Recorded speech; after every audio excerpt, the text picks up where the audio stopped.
Gym शासन गुरु नमो नाना विधि सुख का आत्म हित उपदेश तें करे मंगलाचार करे मंगलाचार। ये आत्मानुशासन ग्रंथ में श्रोता का स्वरूप अपन लोग देख रहे हैं। श्रोता का स्वरूप कल देखा था अपन ने, उसमें अलग अलग तरह के अपने गुण बताए थे कि कैसे गुण होना चाहिए। एक जीव अगर अपना कल्याण करना चाहता है, जिनेंद्र भगवान के इस श्रुत के माध्यम से अपना भला करना चाहता है, तो उसमें कौन कौन से गुण चाहिए, ये सब इस श्रोता के स्वरूप में आया था।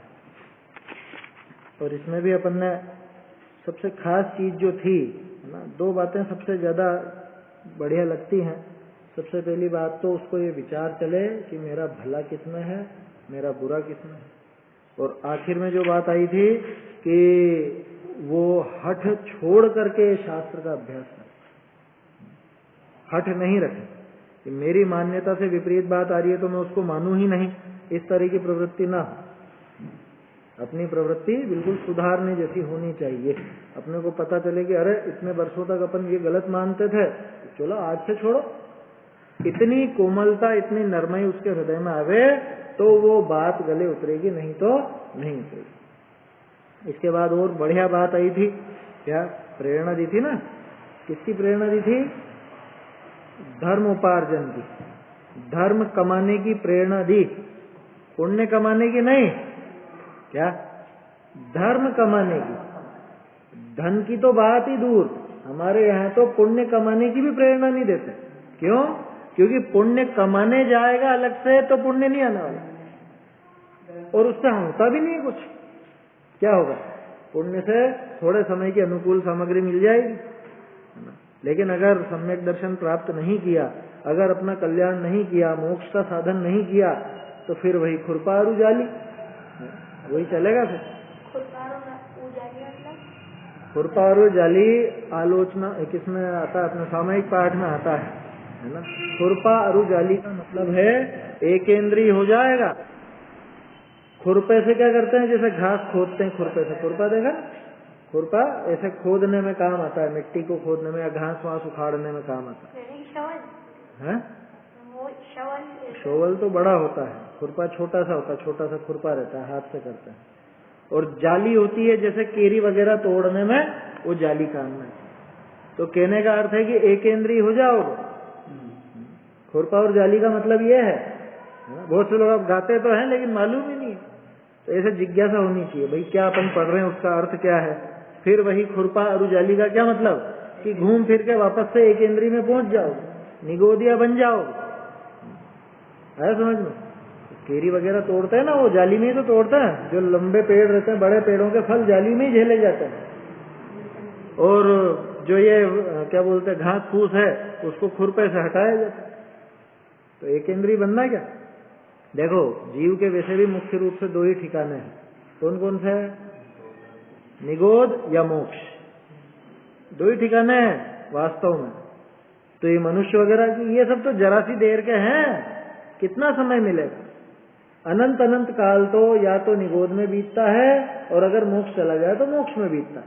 बाकी ये तरफ पर्याय तो जरा सी मिलती है, जरा सी थोड़ी सी गिनती की है। अगर इसमें काम नहीं बनाया, इसमें काम नहीं किया, तो समझ लेना फिर वही खुरपा और उजाली, इसलिए लिखा जाता है। ये है उसका।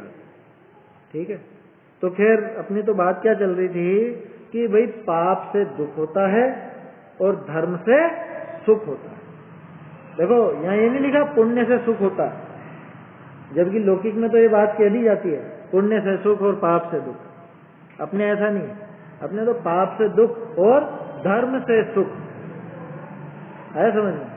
अब कोई इसमें अगर व्यवहार धर्म की बात लगाना चाहे कि व्यवहार धर्म से लौकिक सुख तो होगा, तो उस सुख को भी लौकिक सुख कहा जाता है, वो असली सुख नहीं कहलाता है। समझ में? तो इसलिए भ्रम में मत रहना। धर्म से असली धर्म माने वीतराग धर्म, और उसी से सच्चा सुख होगा। और पाप है तो पाप से ही, मतलब पाप से दुख ही होगा। तो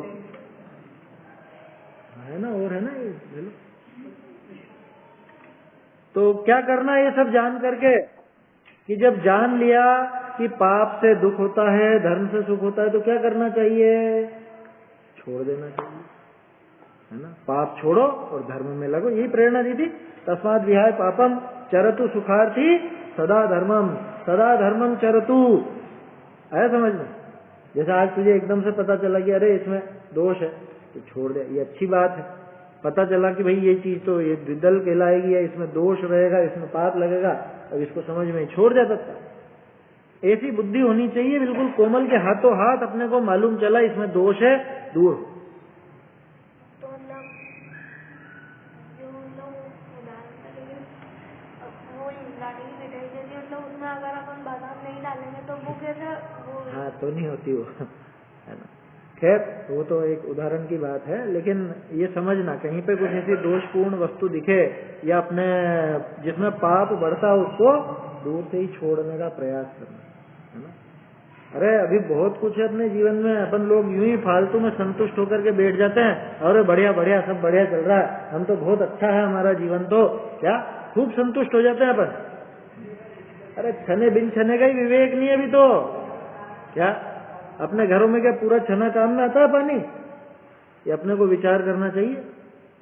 बाथरूम में, लेटरिन में, बर्तन धोने में, कपड़े धोने में, और छन्ना भी लगा रखा है, तो कैसे छन्ने हैं?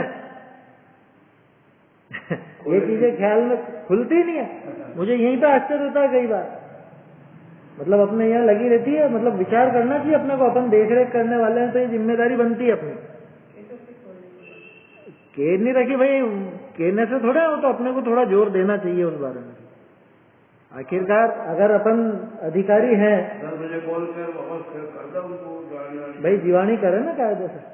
अभी तो मैं तो घर की बात कर रहा हूँ, ये तो खैर मंदिर की बात है। अपने को वो चीज पर थोड़ा जोर रखना चाहिए, ये सावधानी रहनी चाहिए, है ना। घर में ही इतना अपने पाप होता है और अपन बहुत संतुष्ट होकर के बैठ जाते हैं कि अरे साहब सुबह मंदिर जाते हैं, हम पूजा करते हैं, प्रक्षाल करते हैं, विधान आदि का आयोजन करते हैं, 3 टाइम स्वाध्याय करते हैं, अब क्या मरे क्या? इतना सब करते तो हैं, हो गया ना इतना सब बढ़िया बढ़िया बढ़िया, ये मर जाएगा, ये संतुष्ट हो गया जरा जरा सी चीजों में, अभी धर्म मिला नहीं है, थोड़ी बहुत पुण्य की क्रिया में इतना संतुष्ट हो गया जैसे मोक्ष मिल गया, या ये खुद को मोक्ष मार्गी मान बैठते हैं अपन लोग। भूल में मत रहना, बहुत अच्छा जीवन नहीं है अपना, वास्तव में नहीं है। श्रावकाचार आदि ग्रंथ पढ़ेंगे ना तो पता चलेगा कहाँ कहाँ कितनी कमियां हैं अपने में। तत्काल छोड़ना, नहीं छूट सके तो छोड़ने की भावना रखना, आगे जैसे भी बन सके वैसे प्रयास करना। कोई वैल्यू नहीं यहाँ कोई वैल्यू नहीं, तो आके बोले जाओ। उसके अलावा भी छने भिन छने का विवेक नहीं है। हम संतुष्ट हो जाते, जरा जरा सी चीजों में अपन लोग संतुष्ट हो जाते हैं। संतुष्ट होने का नहीं है जैन धर्म। यहाँ तो भाई दोषों की पूर्ण हानि से अरहंत पद मिलता है, वीतराग पद मिलता है। आया समझ में? दोषावरण योर हानि निशेषास्त्यति शायनाथ, निशेष दोषों की अतिशय हानि, ऐसी हानि है कि फिर आवे ही नहीं वो दोष। और अभी तो जीवन में इतने पाप हैं, इतने दोष हैं, और अपन सोचते हैं कि हाँ बहुत बढ़िया बढ़िया बढ़िया चल रहा है। भ्रम में मत रहना। जीवन में कहीं पर भी अपने को आलोचना पाठ वगैरह सब इसीलिए थे। अब लोगों ने सिर्फ पाठ बना लिया, उनको गाने की चीज बना लिया। उनमें अपनी कमियां मालूम पड़ती थी कि मैंने क्या क्या करा, दिन भर में क्या क्या काम हुए, अरे इसमें इतना पाप हुआ है, या इसमें इतना दोष लगा, ये काम मुझको कम करना है, ये काम मुझे घटाते जाना है, ये चीज मुझे त्यागनी है, या जो भी मुझको ऐसी प्रवृत्ति करनी है और इससे निवृत्ति लेनी है। दो ही तो चीजें हैं, पाप को छोड़ो और धर्म का आचरण करो। तभी तो व्यवहार धर्म का ही आचरण पूरा नहीं साधता है। और फिर ये अभी साल भर में तो बहुत ज्यादा संतुष्टि का भाव आ गया है लोगों में, क्यों? ये सब ऑनलाइन चल गया ना, जैसे अभी ये भी ऑनलाइन चल रहा है। हालांकि जिज्ञासा से सुन रहे हैं और विचार कर रहे हैं तो अच्छी बात है, लेकिन इसमें बहुत संतुष्ट हो गए सब। क्या अरे दिन भर हमारा तो चलता है, सब बढ़िया बढ़िया बढ़िया चल रहा है, चलता है ना आजकल तो सबके मोबाइल दिन भर चलते हैं। इतने मात्र में संतुष्ट नहीं हो जाना, बहुत विचार की आवश्यकता है जीवन में, बहुत परिष्कृत करने की आवश्यकता है जीवन को। जरूरी है वो सुधार। अपने को कहीं भी कमी लगे, कहीं भी दोषपूर्ण अपनी कुछ आदत लगे तो उसको जल्दी से जल्दी सुधारना, उसमें परिवर्तन आना चाहिए। इसमें भी अपने को ध्यान रखना चाहिए, जैसे भी अपनी बात हुई ये थैली की इसकी, उससे कहें तो सही, थोड़ा जोर दे करके ही कहें, क्योंकि जिम्मेदारी तो अपनी है आखिरकार। वो तो जैसा अपन कहेंगे वैसे अपन ढील दे देंगे तो फिर थोड़ा काम हो। इसलिए कम से कम उस चीज पर तो थोड़ा अपने को जोर देना चाहिए, विचार करना चाहिए। और घर पे भी अपनी जो थैलियां अपन लगाते हैं छन्ने की, इस भ्रम में मत रहना उसमें पूरा पानी छन के आता है। जो सिलाई वाली थैली है उसमें पूरा पानी कभी छन ही नहीं सकता।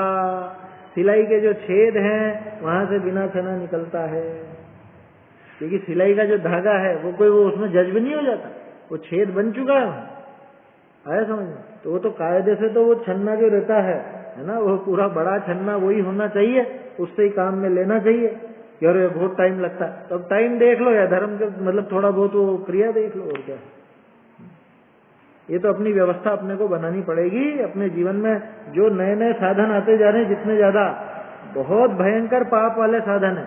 अब देखो प्रकरण तो वैसे दूसरा है, लेकिन पाप से बचने की बात है ना, इसलिए अपन ये सब बातें कर रहे हैं। आधुनिकता के पीछे या दिखावे के पीछे इतने पागल हो जाते हैं कि उसमें हिंसा का विवेक नहीं रहता। हमें तो नल वो लगाना, वो डिजाइन वाले ऐसे वाले, उनमें छन्ना लगेगा कि नहीं लगेगा, ये सबसे पहले विचार कर लेना। या वो छन्ना उसमें काम करेगा या नहीं, ये सबसे पहले विचार करना। हमें तो ऐसी ऐसी लाइटें लगानी है, उन लाइटों में हिंसा कितनी होगी, ये विचार सबसे पहले करना। और आजकल तो क्या आलीशान थोड़ा वो दिखावे का जमाना बहुत ज्यादा, पगला जाते हैं हम दिखावे में। सबसे पहले ये विचार करना है कि इसमें भाई हिंसा कितनी है या इसमें जीवों को बचाने का साधन कितना। ये जो नालियों का सिस्टम है ना अपने घरों का, इसमें जीव बहुत बहुत हिंसा होती है, आया समझ में। वो नालियों में कितने जीव पैदा होते हैं। अपने जो बाथरूम की, किचन की, बर्तन धोने की, कपड़े धोने की, इन सब की जो नालियां चलती हैं, इनमें कितने जीव पैदा होते हैं। उन्हीं में अपन साबुन वाला पानी चला देते हैं, उन्हीं में अपन गर्म पानी, अभी सर्दी है तो गर्म पानी भी जाता है, गर्म पे ठंडा चला जाता है। ये पता है गर्म पानी के जीव अलग होते हैं, ठंडे पानी के जीव अलग होते हैं, मिलाया नहीं जाता है कभी भी कि गर्म ज्यादा हो गया पानी। तो इतना विवेक तो अपने को होना चाहिए, ज्यादा क्यों करा, जितने में नहा लेते उतना ही करते ना, कि नहीं हम थोड़ा सा गर्म कर लेते हैं, बहुत ज्यादा कर लेते हैं, उसमें ठंडा मिला लेते हैं। ये क्या पागलपन है। गरम को अगर थोड़ा कम गरम भी करना है तो हल्का गुनगुना करके ही पानी डालना उसमें। ये सब विवेक की बातें हैं। ये पाप से कैसे बचे इसके साधन है ये, क्योंकि अपने देखने में आता है ना, जीवन में ये सारी चीजें देखने में आती है। बहुत बढ़िया काम तो हाँ, अरे और मैं तो कितनी बार कहता हूँ, मैं तो जैसे ठंडे से ही नहाता हूँ, वो भेद विज्ञान का अवसर मिलता है। ठंडे पानी से नहाओगे भेद विज्ञान का अवसर मिलेगा, गर्म में तो हाँ बढ़िया बढ़िया सुहारा मजा आता है वहां। अब किसी की शारीरिक समस्या हो सकती है, बीमारी हो सकती है, तो वो नहीं नहाता हो भले ठंडे से, लेकिन उसमें ऐसा नहीं कि अपने को तो बिल्कुल सब है ऐसा चाहिए, गर्म होना चाहिए। अब गर्म में ठंडा भी मिला रहे हैं, ठंडे में गर्म मिला रहे हैं, वो उचित नहीं है बिल्कुल। गीजर वगैरह का प्रयोग ये बिल्कुल अपने काम की चीजें कभी नहीं ले। सबसे सीधा काम है, सबसे निरापद काम है उसका। निरापद का मतलब सबसे कम हिंसा वाला बता रहा हूँ। छना हुआ पानी लो, उसमें रोड डालो या इंडक्शन पे गर्म कर लो, वही है वो एकमात्र उपाय। अगर छने हुए को गर्म करना है तो हिंसा तो वहां भी है, लेकिन वहां अनंत जीवों की हिंसा है, जहाँ बिना छने को ही अपन वो गीजर में ले लेते हैं या गर्म में ठंडा, ठंडा में गर्म, इस तरह से करते रहते हैं। ये विचार करना चाहिए अपने। बहुत बहुत पाप है अपने जीवन में। तो 2-3 उदाहरण लिए मैंने अभी। लेटरिन है, अब वहां पे फ्लश चालू करते हैं सब, वो फ्लश में छना हुआ जाता है बिना छना जाता है। कितने लोग बाल्टी उठाकर डालेंगे, क्या रे वो अच्छा नहीं लगता, अच्छा नहीं लगता। अरे भैया अपने को अच्छा बुरा से मतलब नहीं, वहां जीवों का घात ये मुख्य है कि वो पाप किसमें ज्यादा हो रहा है। कह रहे कैसी बात कर रहे हो, कैसे उदाहरण ले। अरे ये जीवन में ये सारी क्रियाएं होती है, इसलिए बातें कर रहे हैं। अभी भी देखो अपने बहुत से जैसे श्वेतांबर भाई होते हैं ना, वो इन चीजों का बहुत ध्यान रखते हैं वो नहाने धोने में पानी कम ढोलते हैं, कच्चे में या जैसे दादाबाड़ी वगैरह है या जो ऐसी जगह है क्या बोलते हैं अपने पार्क वगैरह टाइप या ऐसी खुली जगह है, वहीं पे वो शौच आदि के लिए वहीं जाते हैं अभी भी बहुत से लोग। अरबपति यूं नहीं कि उनके घर पे नहीं है, बात समझ में आ रही है, लेकिन उनको लगता है कि अरे ये बिन छना पानी के, उनके महाराज जी वगैरह बताते रहते हैं इस तरह कि इनमें बहुत दोष है बहुत, और वास्तव में है। उससे बचने का उपाय भाई, अब अपन कच्चे में तो भले नहीं जाते, लेकिन अपन छना हुआ पानी डाल तो सकते हैं, इतना तो अपन कर सकते हैं, ये सारा विचार तो कर सकते हैं या नहीं। लेकिन मैं जो कह रहा था ना, हमारी जीवन शैली इतनी खतरनाक हो गई है आजकल, तो सब वो है अपने को वही चाहिए पूरी, क्या बोलते हैं उसको, पीछे दीवार में कंसील चाहिए पूरा का पूरा है, और बस बटन दबाएं और चला जाए, सब हो जाए काम। हमारे बाथरूम, हमारे लेटरिन, किचन या बर्तन धोने की जगह, कपड़े धोने की जगह है, आपके वॉशिंग मशीन वगैरह, उसमें वो जो आजकल आती है ऑटोमेटिक एक ही टब वाली, उसी में ही वो पानी बहुत बिगाड़ती है, बहुत बिगाड़ती है। वो उसी में पानी, उसी में कपड़े धुलेंगे, उसी में खंगाले जाएंगे, उसी में फिर वो ड्राई वगैरह होंगे, बिजली ज्यादा बिगड़ेगी, पानी ज्यादा बिगड़ेगा, ये सारे काम है। आया समझ? तो अपना आप में हिंसक साधन है पहले से, और उसके बाद फिर वो डबल हिंसा। तो ये सब चीजें विचार करने के स्थान है ये, क्योंकि हमारी प्रवृत्ति होती है। ये तो सिर्फ सुबह सुबह का काम बताया मैंने। इसके बाद फिर आ जाओ रसोई में। रसोई में पानी भरते समय कितना विवेक रखते हैं, छने का बिन छने का, क्योंकि जब प्रेशर से नल आता है उसमें भरते हैं, पूरा का पूरा वो नाथना, वो जो कपड़ा रहता है पूरा गीला हो जाता है। वो छना बिन छना सब जगह एक ही, हाथ पूरे गीले हैं, गीले हाथों से काम नहीं होता है। कोना सूखा रहना चाहिए कपड़े का, तब जाके वो आपके छने का काम सधेगा। क्यों रे, तो बहुत कठिन हो गया, बहुत कठिन। कुछ भी कठिन नहीं है। अरे मैं तो पुरुष हूँ, मैं रसोई का काम नहीं जानता हूँ, लेकिन ये सारी क्रियाएं तो जानता हूँ, और ये सब क्रियाएं करके देखिए, कुछ कठिनाई नहीं होती है। आया समझ में? क्या हुआ? तो मतलब कोने गीले हो जाएंगे तो क्या होगा? वो गीले हो गए मतलब वहाँ पे बिन छना पानी डला, अब वहाँ वो जीव मौजूद हैं, अब तुम वहाँ से पकड़ोगे तो वो जीव मरेंगे। इतनी दया हृदय में होनी चाहिए क्या, कि मेरी वजह से पानी की बूंद के एक जीव को भी तकलीफ ना पहुँचे, मेरी वजह से किसी भी एकेंद्री को तकलीफ नहीं पहुँचे। अरे एकेंद्री की तो हिंसा हो सकती है श्रावक, अरे तो जान करके करेगा क्या, बचाने का उपाय नहीं करेगा क्या? क्योंकि अभी ऐसा तर्क देने वाले मौजूद है, मुझे पता है, ऐसा तर्क भी देंगे कि तरस हिंसा का त्याग होता है उसके। तो आगे की पंक्ति क्या है? वृथा स्थावर न सहारे, कि व्यर्थ में स्थावर जीवों की भी हिंसा नहीं करता। कोई उसको लाइसेंस नहीं मिला हुआ है कि स्थावर की तो जी भर के हिंसा करो। तरस की आगे होकर के नहीं करता, और स्थावर की भी बचाने की पूरी कोशिश करता है, जितनी संभव है कोशिश करता है। और अभी अपन ने जितनी बात करी उसमें से कौन सी बात असंभव जैसी है?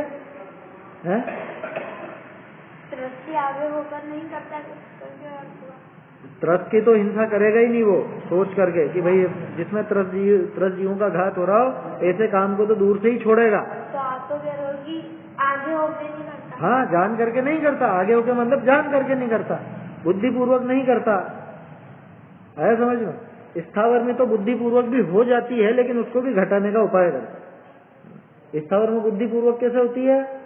अरे फल खाने की इच्छा हुई, सब्जी खाने की इच्छा हुई, सब्जी लाए और ये खाया वो खाया, है? पानी पीना है, ये सब बुद्धिपूर्वक है। इसमें स्थावर जीवों का घात हो रहा है ना। हिंसा का उद्देश्य नहीं है, लेकिन हमारे जीवन में वो हिंसाएं होती है। स्थावर की तो होती है, लेकिन उसमें हमें ज्यादा से ज्यादा बचने का उपाय करना या नहीं करना, वो तो उपाय करनी चाहिए। ये सब चीजें तब लगेंगी जब पाप से भय लगेगा, और पाप से भय तब लगेगा जब पाप से दुख मालूम पड़ेगा। अभी तो हमने पाप में सुख मान रखा, क्या पाप में सुख मान रखा? पहले अपन कर चुके हैं वैसे सारी बात। पाप के आयोजन होते हैं सारे के सारे, अपने जो लौकिक आयोजन है कौन सा, कोई पुण्य का धर्म का आयोजन है क्या? शादी ब्याह वगैरह, बर्थडे पार्टी या और भी कोई चीजें, एनिवर्सरियां हैं या कुछ भी हैं, आप मुझे जिम ने बुलाओ, मैं आपको जिम ने बुलाऊं, ये सब क्या है? ये धर्म का आयोजन है क्या? पाप का ही आयोजन है। कितनी पार्टी जा रही है मेरी उनके तो कहने ही क्या फिर। मेरी आशा कभी बढ़ जाए, शादी की कभी मनी नहीं है। हाँ। आपको नहीं माना तो ये सब पाप के साधन है, इनमें धर्म का कुछ भी नहीं है। और फिर इसमें बढ़ चढ़ के अगर किया जाए तो वो पाप पे डबल पाप, ऐसा समझिए। पाप से दुख लगना चाहिए, क्यों? कि वास्तव में पाप से दुख मिलता है। आज अपने को जो भी प्रतिकूलता है उनका कारण क्या कारण? क्यों भाई, क्यों लगे चश्मे तुम्हारे? या शरीर में तकलीफ आई तो क्यों आई? या बाहर में कोई प्रतिकूलता मिली है तो क्यों मिली? क्या है कारण? कि पहले निश्चित रूप से कुछ न कुछ पाप किया था, जो बंधा, उसके उदय में ये दशा हुई है। और अभी कोई विशेष दिख नहीं रहा है। एक वो पहले सीडी दिखाते थे ना तुमको, BWC की, ब्यूटी विदाउट क्रुएल्टी, उसमें तिर्यंचों के दुख देखना। वो जो क्रीम पाउडर वगैरह जो बनते हैं कॉस्मेटिक, उसमें कितनी हिंसा होती है, कैसा उनको जीवों को सताया जाता है, मारा जाता है, उसको कहते हैं पाप का उदय। वो सारे के सारे पहले मनुष्य थे, ये मान के चलना, अपने जैसे थे, लेकिन इस मनुष्य भाव की कीमत नहीं पहचानी। इस मनुष्य भाव का जरा भी उसको क्या कहें, अभी गौरव नहीं आया, इसको गंवा दिया व्यर्थ पाप कमाने में। अब पाप का फल तो ऐसे भुगत नहीं पड़ेगा। कॉस्मेटिक मतलब यही सब क्रीम पाउडर वगैरह जो सौंदर्य प्रसाधन होता है, तो सारे उनसे बनते हैं? सारे नहीं बनते हैं, लेकिन अधिकांश में वैसी हिंसा होती है। तो जिसमें होती है वो सब छोड़ना। और पहली बात तो लगाना ही क्यों है? किसको लगाना? जब यहाँ पे शरीर ही अपना नहीं कहते हैं अपन, तो किसको सजाना है या किसको दिखाना? हाँ, कि मेरे गाल और मेरे बाल हैं। यह कहते हैं चर्म दूर होने पर तन से रोम समूह रहे कैसे? तन से जिसका एक के नहीं हो, तन से जिसका एक के नहीं है, शरीर से जब एक के नहीं है अपना, अब मैं इस शरीर को और सजाऊं, इसको और संवारूं। बात समझ में आ रही है? ये तो खैर चर्चा चल पड़ी, और वास्तव में तो इस छंद के लायक है चर्चा, क्योंकि पाप से दुख, धर्म से सुख, सभी जन ये कहते हैं। लेकिन कहते हैं तो इसका अर्थ मालूम है या नहीं? ये सारी बातें जो अपन ने की घर गृहस्थी की, ये सारी बातें इसमें आएंगी या नहीं? इन पापों से दुख लगता है या नहीं? ये लगना चाहिए। अगर दुख नहीं लग रहा है तो समझ लेना अभी इसको धर्म की बात सुहाई नहीं है। पाप में दुख नहीं लगा माने इसको दुख का कारण अभी इसने समझा ही नहीं पाप को, तो धर्म की बात उसको सुहाएगी नहीं।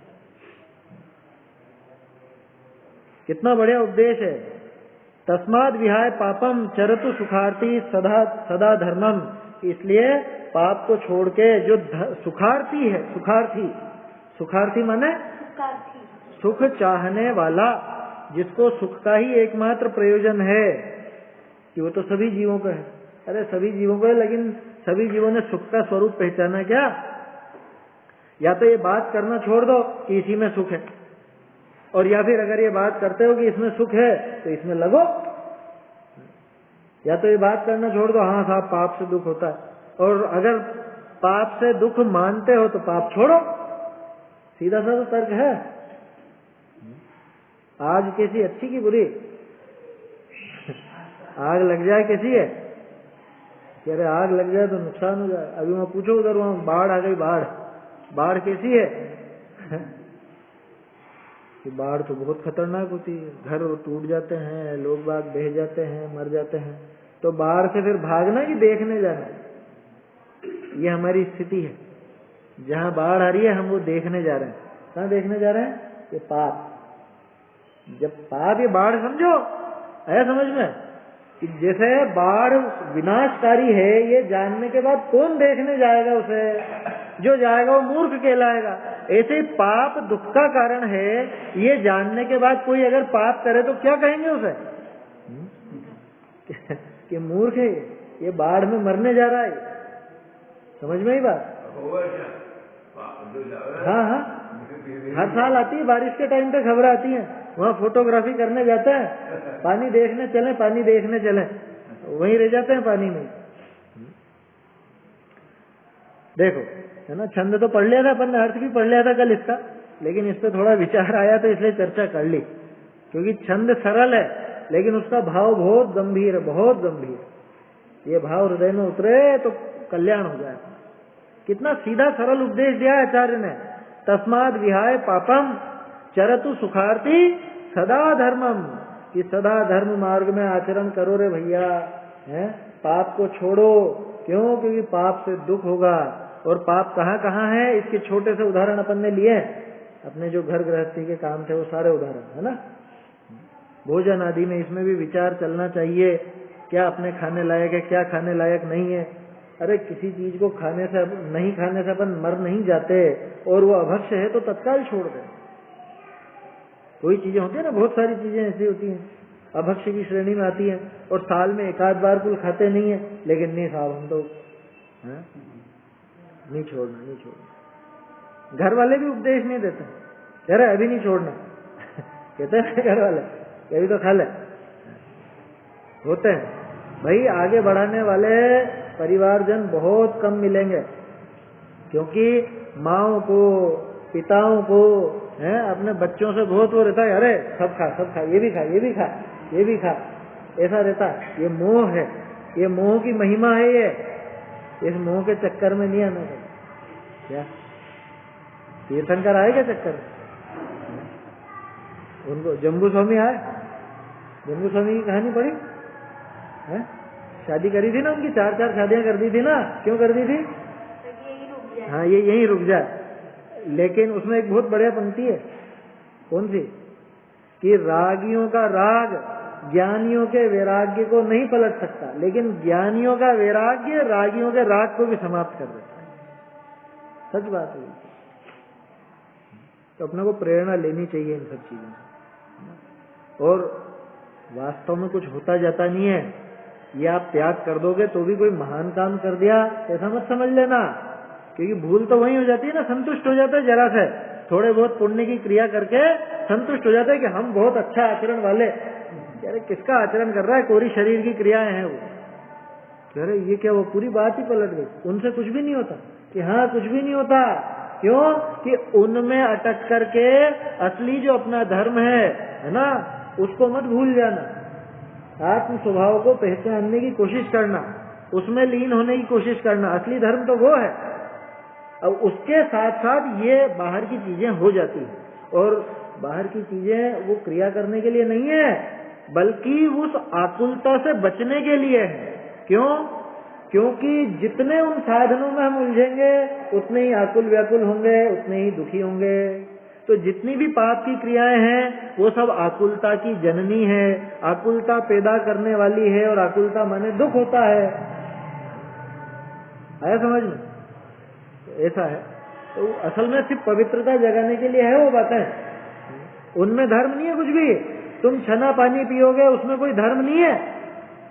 अनछना पानी पीने में पाप है, ये समझ लो। छना पीने में धर्म नहीं है, ये कैसी विचित्र बात है।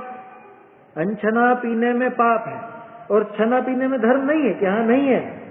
छना पानी पीने के पीछे भाव क्या है, पहले तो ये टटोलो कि डॉक्टर ने कहा इसलिए पी रहे हैं क्या, तो भी तो पाप ही है कि साहब हम हमारा तो बढ़िया रहा, सब छोड़ा दिया डॉक्टर ने, आलू प्याज वगैरह सब छोड़ा दिया, कि तेरे कुछ भी धर्म नहीं हुआ, तेरे पुण्य भी नहीं हुआ। क्यों नहीं हुआ? क्योंकि तूने तो डॉक्टर के कहने पे ये बीमारी से घबरा करके छोड़ा। उस भय के कारण तो पाप ही बांधा है कि वो सब काम करके भी कि हाँ। और जीवों को बचाने का अगर अभिप्राय है तो पुण्य बंध जाएगा, लेकिन धर्म तो वो फिर भी नहीं है। धर्म तो एकमात्र क्या है? क्या है धर्म? किसको कहते हैं? अरे वो नहीं है बात यहाँ। वीतराग भाव, वीतराग भाव धर्म। वस्तु को स्वभाव धर्म वो अलग चीज है। अभी तो यहाँ पे अपन अपनी पर्याय की बात कर रहे हैं। वीतराग भाव ही एकमात्र धर्म है। क्या है परिभाषा धर्म की? वो तो हो गई, वो तो विशेषता है। परिभाषा क्या, किसको कहते हैं धर्म? हाँ, चारित्रम खलु धम्मो, धम्मो जोसो समोत्तीर्णिद्दिठो, मोह खोह विहीनो परिणामो अपनो समो। प्रवचन सार जी की 7वीं गाथा याद रखना है। ये मुख्य परिभाषा है धर्म की। धर्म क्या है? कि चारित्र ही वास्तव में धर्म है। धम्मो को कैसा धर्म कि जो समत्व परिणाम कहा गया है। क्या मतलब समत्व परिणाम? न राग न द्वेष, सम। सम माने वीतराग भाव, समत्व परिणाम माने वीतराग भाव। तो किसका आ गई बात? वीतराग भाव ही वास्तव में धर्म है। और वो वीतराग भाव कैसा होता है कि मोह खोह विहीनो, मोह और क्षोभ से रहित। मोह माने मिथ्यात्व और क्षोभ माने कषाय माने राग द्वेष। तो मिथ्यात्व और राग द्वेष से रहित परिणामों अपनो हु समो, कि अपने आत्मा का जो परिणाम है मोह और क्षोभ से रहित परिणाम, वो ही सम है, वो ही समत्व है। समत्व माने वीतरागता, उसी को चारित्र कहते हैं और वो ही धर्म है। तो असली धर्म क्या? वीतराग। राग और द्वेष छूट जाए वो असली धर्म है। उस धर्म का सहायक ये पुण्य का भाव बन जाता है।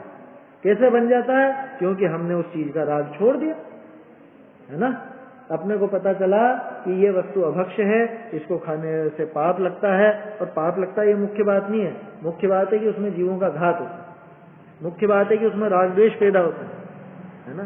पाप और पुण्य की दृष्टि मत रखो, दृष्टि ये रखो कि इसमें हिंसा है या नहीं, या इसमें राग द्वेष है या नहीं। ये दो चीजों का ध्यान रखा करो। धर्म अपना दो ही चीजों पर चलता है, अहिंसा और वीतरागता। कि अगर उसमें हिंसा होती है, अगर उसमें राग द्वेष बढ़ते हैं, तो वो मेरे करने लायक कार्य बिल्कुल भी नहीं है ना। ऐसा करेंगे तो वो वीतराग भाव की तरफ अपने आप बढ़ेंगे। तो वो धर्म है। आया समझ में? आज तो बहुत समय हो गया, वो उसी की चर्चा में हो गया, लेकिन जरूरी है वो बात, उसके बिना वो गले नहीं उतरती है कि पाप से दुख और धर्म से सुख। भावार्थ पढ़ लिया था इसका अपन ने। पाप का फल दुख और धर्म का फल सुख, ऐसा मात्र हम ही नहीं कहते, सभी लोग कहते हैं। इसलिए यदि सुख चाहिए हो तो पाप छोड़कर धर्म कार्य करो, धर्म मार्ग में लगो, है ना। व्यर्थ के पाप में, व्यर्थ के दिखावे में, या सब व्यर्थ का ही है वास्तव में। क्योंकि बहुत से कहते हैं ये तो काम की बात है और ये तो व्यर्थ की है। भाई क्या काम का है यहाँ पे बताओ? जिसके बिना मर नहीं जाओ वो सब व्यर्थ है, ऐसा समझ लेना, वो सब व्यर्थ है। तो वो विचार करना चाहिए अपने। तो ऐसा तो मतलब जो अपन भोजन करते हैं, जैसे कि दाल बाटी खाते हैं, तो उसको नहीं खाएंगे तो मर थोड़ी जाएंगे। हाँ, नहीं मर जाएंगे तो व्यर्थ वो खाना। हाँ, व्यर्थ है। बात समझ में आई? देखो, भक्ष और अभक्ष का जब विचार चलता है ना, तो वास्तव में जिनागम में भक्ष नाम की कोई चीज नहीं है। क्या? भक्ष नाम का कोई पदार्थ नहीं होता। क्या बताए शास्त्रों में? भक्ष बताएगा कोई कोई से भक्ष? अभक्ष बता दिए जाते हैं कि ये अभक्ष है। और अभक्षों का भी अलग अलग लेवल होता है। क्या अलग अलग लेवल माने? कि भाई जैसे कोई, जैसे भील था, है ना, तो उसको मुनिराज ने क्या छुड़ाया कि तू तो मांस छोड़ दे। अब वही उपदेश क्या अपने को दिया जाएगा? कह रहे एक काम करो, मांस छोड़ दो तुम सब। कह रहे हम जैन है, हमको कह रहे हो मांस छोड़ दो। जैन को क्या उपदेश दिया जाएगा कि तू भैया आलू प्याज छोड़ दे। ये भी आज देना पड़ रहा है, क्योंकि अब तो जमीकंद आदि सब चलने लग गया लोगों को। जो सामान्य एक व्यक्ति होगा, जैन होगा, जो मांस भक्षण आदि नहीं करता होगा, तो उसको ये उपदेश दिया जाएगा। अब तुमको तो आलू प्याज छोड़ने का भी उपदेश नहीं देंगे ना, आपको क्या उपदेश देंगे बताओ? क्या अब अगली श्रेणी आ गई है भक्ति कि पत्ते वाली सब्जियां छोड़ दो, बहुबीजा फल छोड़ दो। द्विदल तो फिर पहले ही छोड़ देना चाहिए, उसकी तो क्या बात करनी, उसमें तो तरस घात है। तो समझ में आ रही है बात? अभक्ष का स्तर भी अलग अलग है, अलग अलग लेवल है। तो वास्तव में भक्ष नाम की कोई चीज नहीं है। एक स्तर पर आकर के तो लौकी गिलकी जैसी जो अपन कहते हैं ये तो भक्ष है, ये चीजें भी अभक्ष हो जाती हैं। कैसे हो जाती है? एक उदाहरण दूं। अष्टमी चौदस को खाते हो क्या आप? हरी क्यों नहीं खाते हो? क्या दोष है उसमें? कुछ दोष है इसीलिए छोड़ा ना है? उसमें असंख्य जीव है, अनंत नहीं है, असंख्य है। समझ में आई बात? आलू प्याज आदि अनंत जीव वाले हैं, लौकी गिलकी वगैरह असंख्य जीव वाले हैं। और अनाज में अब नहीं है, वो सूखा है, इसलिए वो खा लेते हैं। तो अभक्ष नहीं है बिल्कुल? कौन? अनाज। मैंने क्या कहा, एक समय पे तो सभी अभक्ष हो जाते हैं। तो अनाज डाले खा की क्यों, अभी खाएगा क्या तू? रात में खाएगा क्या? तो रात में सभी अभक्ष अपने लिए। समझ में आई बात? मैंने क्या कहा कि वास्तव में भक्ष नाम की कोई चीज नहीं है। वो लेवल अपना देख करके अपने को आगे बढ़ते जाना चाहिए। अपने जीवन में जो जो भी अभक्ष अभी चल रहे हैं, सारे अभक्ष तो नहीं छूटे अभी भी हैं। नमकीन वगैरह, मठरी वगैरह कितने दिन तक खा लेते। अब देखो, रात में ही अपने को खाने पीने की बात नहीं करनी चाहिए, लेकिन क्या करें, चरणान योग की बात अभी चल रही है तो अभी बात कर रहे हैं। कायदे से रात में ये बात नहीं करनी चाहिए। खैर, खाने की बात नहीं कर रहे हैं अपन, छोड़ने की बात कर रहे हैं। तो क्या कह रहा हूं मैं, भक्ष नाम का कोई पदार्थ नहीं मिलेगा जिनागम में। भले अपन बोल देते हैं भक्ष अभक्ष विचार, या भक्ष अभक्ष की अपन ने कोई गोष्ठी रखी या उस पर कुछ चर्चा करी, लेकिन कायदे से भक्ष तो कुछ भी नहीं है। ये तो मजबूरी है कि जीने के लिए अपने को खाना पड़ता है। अगर खाए नहीं तो रहा नहीं जाता, शरीर नहीं चलता, ऐसा कहते हैं अपन।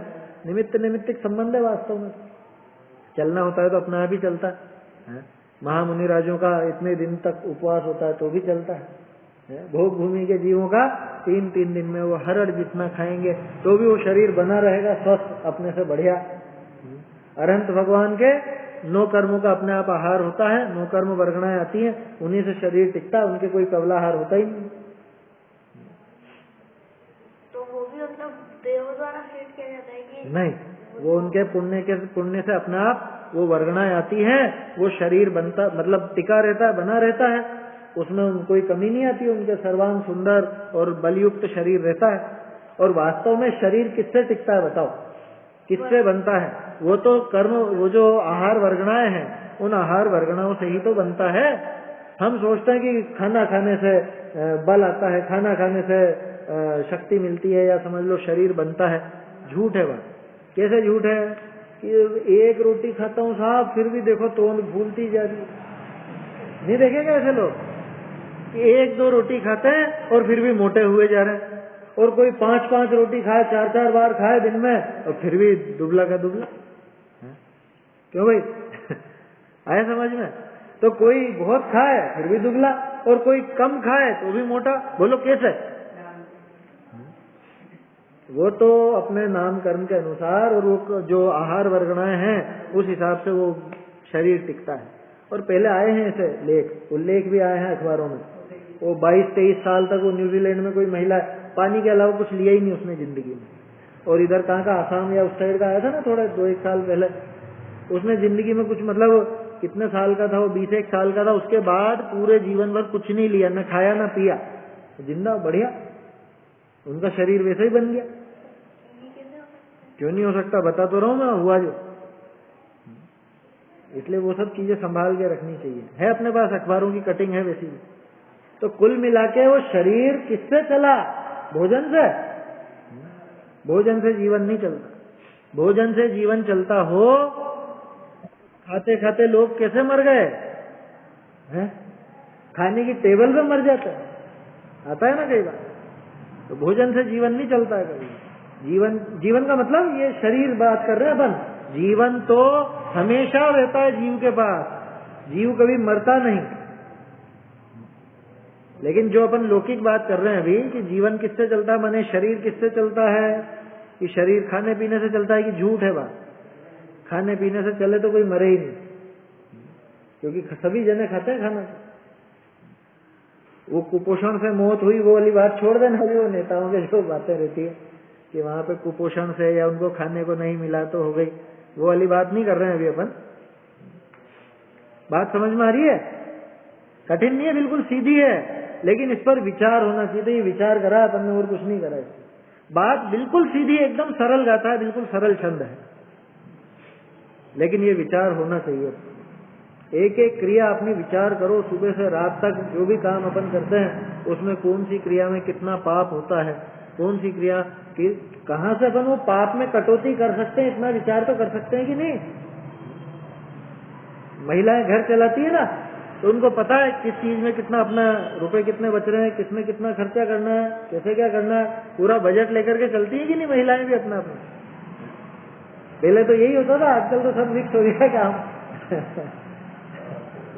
अभी तुम अकेले रहते हो तो सारा विचार रहता है कि नहीं दिमाग में कि अपने पास इतना आने वाला, अपने को इसमें इतना खर्चा करना है, इतना खर्चा इसमें करना है, मकान का किराया इतना देना है, खाने में इतना खर्च होगा, और दवाई वगैरह की भी बचा के रखना है। मान लो इमरजेंसी दवाई वगैरह ये पड़ जाए, पेट्रोल का इतना खर्चा होता है, ये सब विचार होता है कि नहीं। तो अब मान लो कोई काम आ रहा हो अपना, तो उसके लिए बचत करने के लिए क्या करता है? कटौती करता है, दूसरे खर्चों में कटौती करते हैं कि भैया दिन में 4 चाय फालतू में ही पीते हैं, एक बार चाय में काम चल जाएगा, 3 बार की बंद करो। ये चीजें फालतू ही अपन लेकर के आते हैं, इनको बंद करो। ठीक ऐसे ही दिन भर के अपने कार्यों में कहाँ कहाँ कितना पाप होता है, वो सारे विचार करके उनमें कहाँ कहाँ कटौती की जा सकती है, ये अपने को अपने जीवन में करना चाहिए। हर जगह, घर में, दुकान में, व्यापार में, रसोई में, नौकरी में, मंदिर में, हर जगह अपने को विचार करना चाहिए, तब जाके ये थोड़ी सी बात लगती है। ये श्रोता का गुण है समझ में। कल तक जो बात हुई थी श्रोता की, वो तो थी सही, ये भी श्रोता का ही गुण है। किसके लिए ये प्रेरणा है? लिखा ना शुरू में, देखो आप, उक्त गुणों से युक्त शिष्य को, कि जिसमें वो पीछे गुण दिखाए थे, ऐसे शिष्य को अब गुरु कह रहे हैं कि ये पक गया है, इसको अब अपन अपना उपदेश दे सकते हैं। तो सबसे पहले क्या उपदेश दिया कि अब तेरा चित्त ये उपदेश ग्रहण करने लायक है, इसलिए तू एक काम कर कि पाप से डर और धर्म से सुख होता है ये स्वीकार कर, और इसीलिए तू पाप को छोड़ और धर्म का आचरण कर। ये उपदेश उन्होंने दिया। देखो आज तो इसी में समय निकल गया पूरा अपना, करते हैं बात।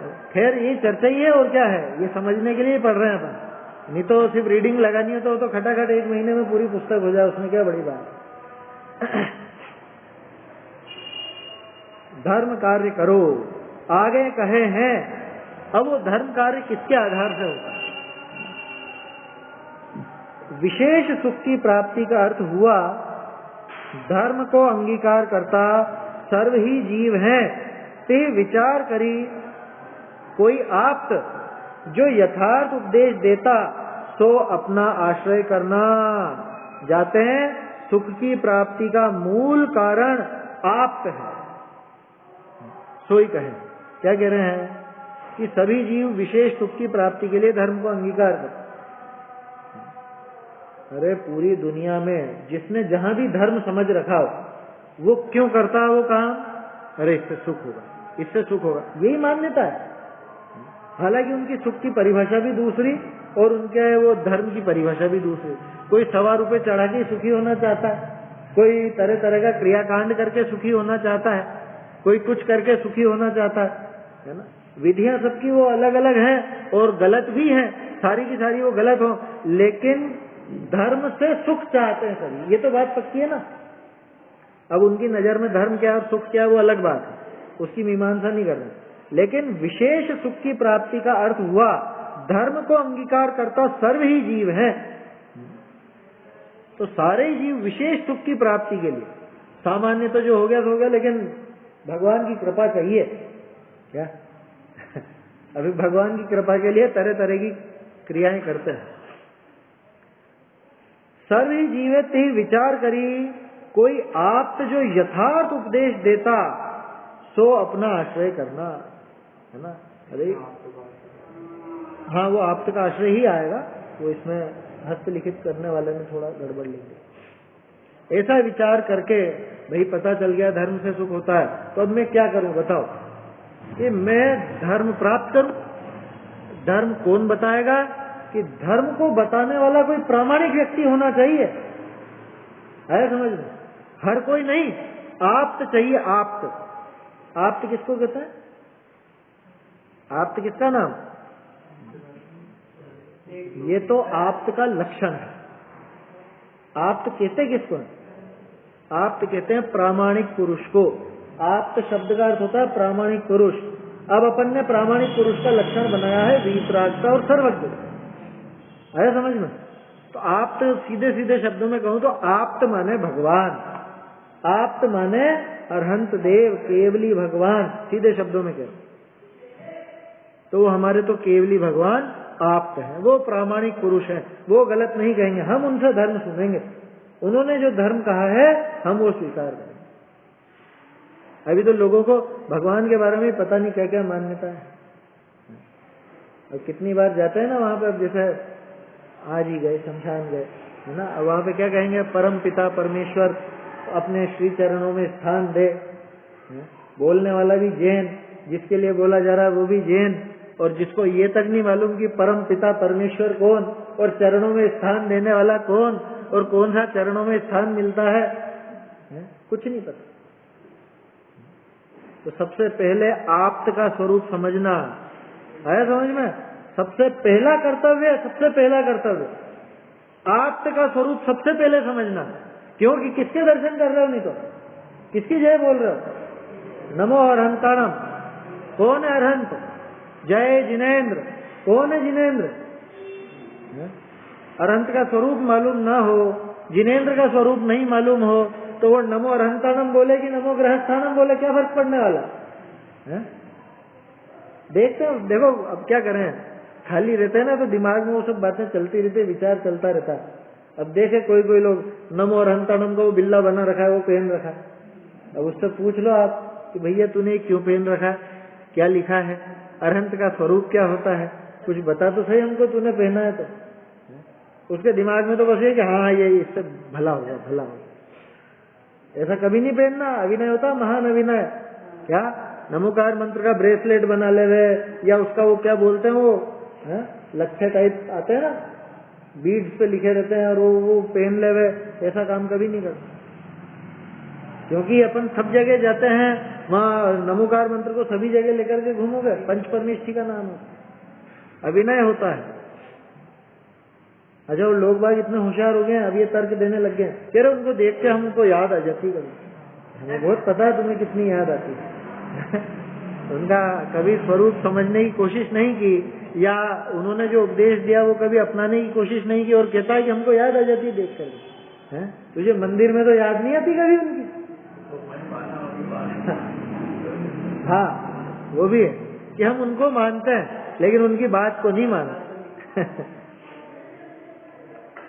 तो कोई आप्त जो यथार्थ उपदेश, देखो ये आप्त का सही अर्थ है, आप्त माने यथार्थ उपदेश दाता, या जो प्रामाणिक पुरुष मैंने कहा ना वो यही बात है, यथार्थ उपदेश दाता, कि सच्चा उपदेश देने वाले वो आप्त। सो अपना आश्रय करना माने उनका आश्रय लेना, ऐसा कहना चाह रहे। तो उसका आश्रय लेना किसका, आप्त पुरुष का। आया समझ में। अगर सुखी होना चाहते हो तो धर्म का आश्रय लो, और धर्म अब चाहिए धर्म तो किसका आश्रय ले, आप्त का आश्रय लो, क्योंकि उन्होंने ही सच्चा धर्म बताया, उन्होंने ही धर्म का सच्चा स्वरूप बताया। क्यों जाते हैं, सुख की प्राप्ति का मूल कारण आप्त है। सुख की प्राप्ति का मूल कारण क्या मतलब, कि भगवान मूल कारण है हमारे सुख के, कि हाँ सुख किससे होगा, धर्म से।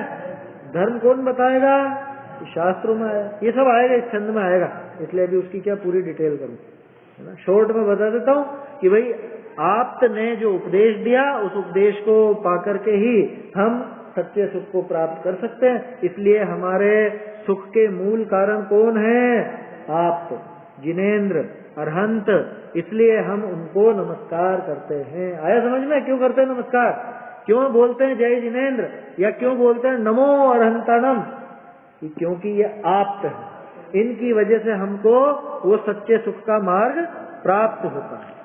आया समझ में।